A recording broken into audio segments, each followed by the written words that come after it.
Hello everyone. आज जो है हम नया टॉपिक लेके आए हैं जो डीलिमिटेशन कमीशन ऑफ इंडिया। ठीक है, ये जो टॉपिक है ये हमारा GS2 OPS एंड UPSC दोनों में जो है कवर होता है। ठीक है, रिसेंटली असम में जो डीलिमिटेशन प्रोसेस है इसको जो है प्रेसिडेंट ऑफ इंडिया ने अप्रूव कर लिया है। ठीक है, तो इसके बारे में थोड़ा बहुत हम जानते हैं कि क्यों ये इम्पोर्टेंट है और ये क्यों हमारे exam point of view and current affair point of view के लिए इम्पोर्टेंट है। ठीक, president recently approve final delimitation order issued by the election commission of India in Assam. ठीक है, इसे has published the final delimitation order for 14th Lok Sabha seats and 126 constitution assembly. ठीक है, sorry 126 assembly constituencies in Assam. तो पहले जानते हैं कि डीलिमिटेशन प्रोसेस क्या। ठीक है, डीलिमिटेशन प्रोसेस जो है एक तरीके का जो है हमारा रीड्रॉइंग ऑफ बाउंड्रीज भी बोला जाता है। इसको हम बाउंड्री कमीशन भी बोलते हैं बीच बीच में। रीड्रॉइंग बाउंड्रीज क्यों जरूरी है? क्योंकि एक पैरिटी रहना चाहिए कि हर कॉन्स्टिट्यूशन असेंबली में एक पैरिटी रहे ताकि कोई भी पॉलिटिकल पार्टी को जो एडवांटेजेस ना मिले। फॉर एग्जांपल, अगर मान लो कि एक कॉन्स्टिट्यूएंसी में 100 जो है जो लीगल वोटर्स और एक कॉन्स्टिट्यूएंसी में 1000 जो है लीगल वोटर्स है जो वोटिंग करते हैं। ठीक है, तो एक कॉन्स्टिट्यूशन जिसमें 100 मेंबर्स हैं उसमें अगर हम जो वोटिंग अगर होगा एक वोट का आपका कीमत कितना होगा, जो वैल्यू कितना होगा 0.01। ठीक है, लेकिन अगर वहीं पर अगर 1000 जहां पर लीगल वोटर्स है वहां पर अगर हम कैलकुलेट करेंगे एक वोटर्स का जो वोट वैल्यू कितना होगा 0.001। ठीक है, तो यहाँ पर जो मेंबर्स जीत के आता है इसको ज्यादा मेहनत करना पड़ेगा to capture the vote when जहां पर 100 कॉन्स्टिट्यूएंसी जहां पर लीगल वोटर्स है वहां पर जो है सिर्फ 100 लोगों के बहुत कम लोग हैं, तो वहां पर जो है एक पॉलिटिकल पार्टी जिसका जहां दबदबा होगा तो उसका जो है वोट वैल्यू वो जो है इन्फ्लुएंस कर सकता है। जबकि इसको जो है ज्यादा जहां पर मेंबर्स है जहां पर लीगल वोटर्स है उसको जो है ज्यादा जो है मेहनत करना पड़ेगा टू कैप्चर द वोटर्स। सो एक जो है ये एक तरीके का जो है आपका जो एक पैरिटी नहीं रह रहा है, जो है इम्बैलेंस रह रहा है। तो बैलेंस क्रिएट करने के लिए क्या होगा कि एक बाउंड्री डिमार्केट किया था ताकि हर तरीके का लोग रहे, ताकि जो है वोटिंग जो है एक जो है अच्छे तरीके से और किसी भी पार्टी को जो है एडवांटेजेस ना मिले। ठीक है, ये देखा जाता है। तो आइए जानते हैं कि delimitation is the act of redrawing boundaries of Lok Sabha and assembly seats. ये दोनों जगह पर भी होता है, जहां पर Lok Sabha seats and assembly seats में दोनों जगह पर डीलिमिटेशन प्रोसेस होता है। ठीक है, to represent the changes in population. ठीक है, पॉपुलेशन जब चेंजेस होता रहता है तो उस हिसाब से जो हम डीलिमिटेशन प्रोसेस करते रहते हैं। Its aim is to provide equal representation for equal population segments. ठीक है, कि जहां पर जो है हर कॉन्स्टिट्यूशन असेंबली में एक पैरिटी रहे, कहीं पर ज्यादा पॉपुलेशन ना रहे कहीं पर कम पॉपुलेशन ना रहे, ताकि जो है कोई भी पॉलिटिकल पार्टी को जो है एक एडवांटेजेस ना मिले। Clear? Delimitation is a constitutional exercise जो आर्टिकल 82 के अंदर होता है, carried out based on the preceding census figure. और हमारा लास्ट में जो पूरा ऑल ओवर इंडिया में जब हुआ था वो 2002 डीलिमिटेशन एक्ट में हुआ था, थ्रू हुआ था, जो 2008 में टोटल कंप्लीट हुआ था जो प्रोसेस। ठीक है, तो in this case it was based on 2001 census. Clear?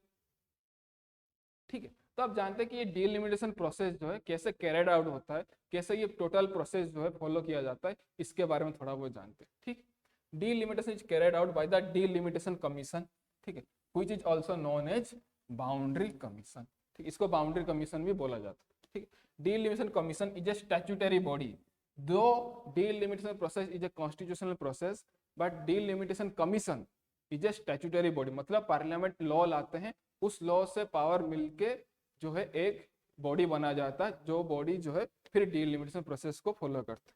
President of India appoints delimitation commission and it works in collaboration with election commission of India. ठीक है, delimitation commission and election commission of India मिलके जो है ये पूरा जो process जो है फॉलो करते हैं। लेकिन डीलिमिटेशन कमीशन अपॉइंट कौन करते हैं? प्रेसिडेंट ऑफ इंडिया अपॉइंट करते हैं।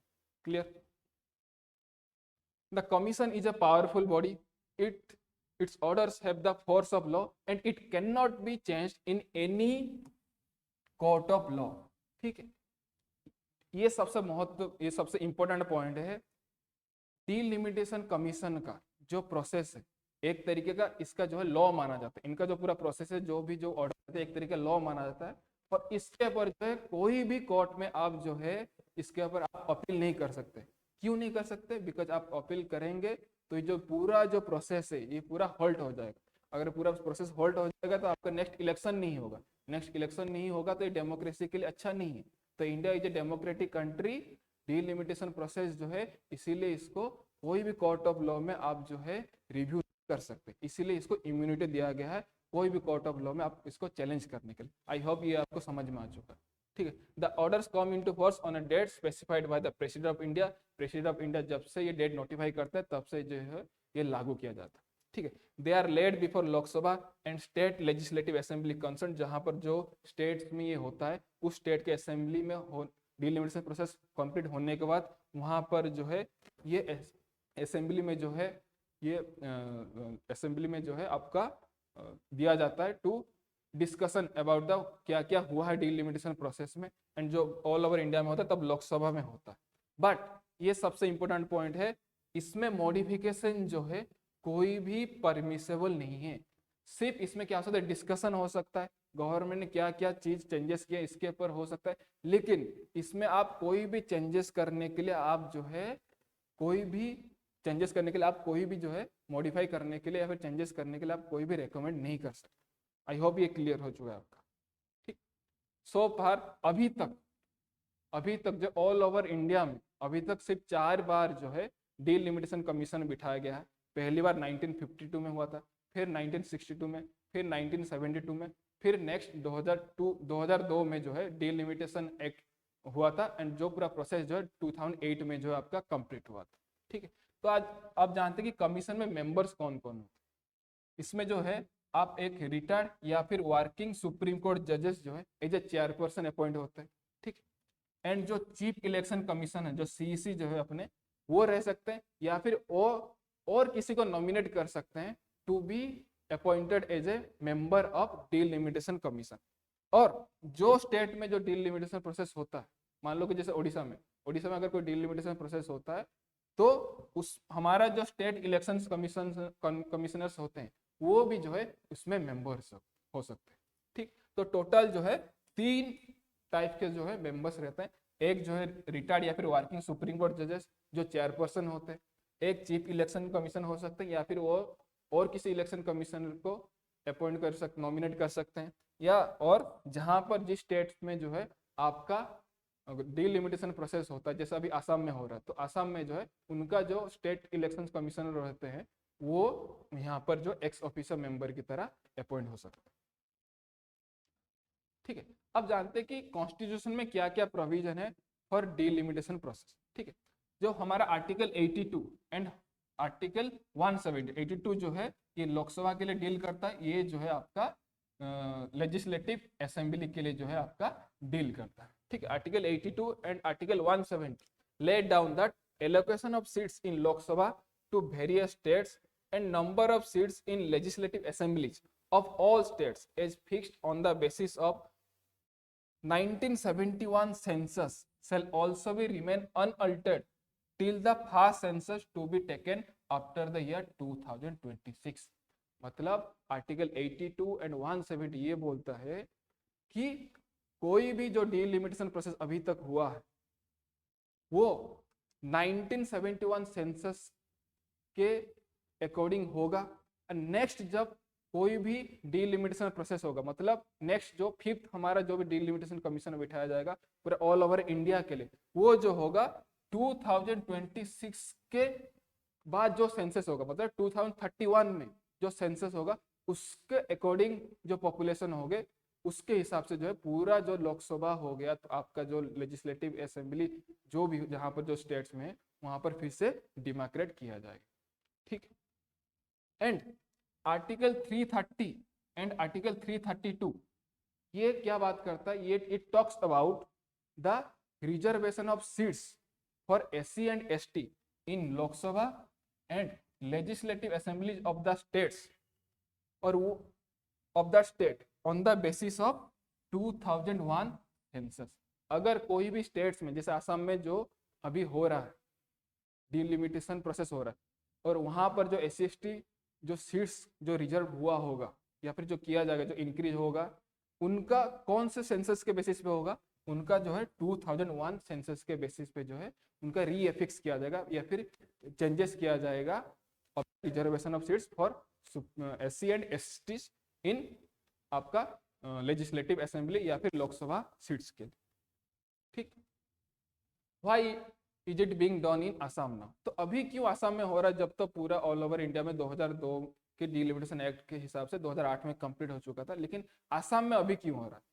असम में अभी इसीलिए हो रहा है क्योंकि 2008 में जो पूरा प्रोसेस हुआ था उसमें असम, नागालैंड, मणिपुर एंड अरुणाचल प्रदेश, ये सब स्टेट में जो है सिक्योरिटी कंसर्न के वजह से, आपका सिक्योरिटी कंसर्न के वजह से वहां पर उस टाइम पे 2008 में जो प्रोसेस जो हुआ था सब कंप्लीट हुआ था, तब उस टाइम पे इन सब स्टेट्स में नहीं हुआ था।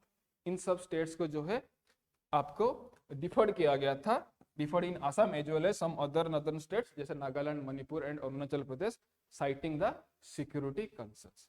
ठीक, तो असम में लास्ट कब हुआ था? असम में लास्ट हुआ था 1976 में, लास्ट डिलिमिटेशन प्रोसेस हुआ था, और उसके बाद अभी रिसेंटली जो प्रेसिडेंट ने अप्रूव किया, अब जाके जो है वहां पर होने वाला है। ठीक है, 2020 notification from law minister officially revive the exercise in Assam. I hope जो आपका पूरा जो डिलिमिटेशन प्रोसेस है, डिलिमिटेशन कमीशन जो है, आप जो है समझ चुके होंगे। अगर कोई भी कंफ्यूजन है तो एक बार जो है आप इस जो नोट्स को जो है एक बार जो है आप रिव्यू कर सकते हैं। ठीक है, ये आपके लिए एक प्रैक्टिस क्वेश्चन है। ठीक है, with reference to the delimitation commission consider the following statement. It is appointed by President of India and it works in collaboration with the Election Commission of India. Second statement है, the orders of the delimitation commission cannot be challenged in a court of law. Third statement है, when the orders of the delimitation commission are laid before the Lok Sabha or state legislative assembly, they cannot affect any modifications in the orders. ठीक है, which of the following statements given above is or are incorrect? ठीक है, पहला option 1 and 2 only, second option 2 and 3, third option 1, 2 and 3, fourth neither of all. आप जो है इसका जो है आंसर जो कमेंट सेक्शन में आप इसका पुट कर सकते, आंसर दे सकते हैं। जो जिसका आंसर राइट होगा हम इसको जो है उसके कमेंट को लाइक कर दें। आई होप जो है ये पूरा क्लास आपको समझ में आ चुका है। Thank you everyone, thank you for your time. जय हिंद।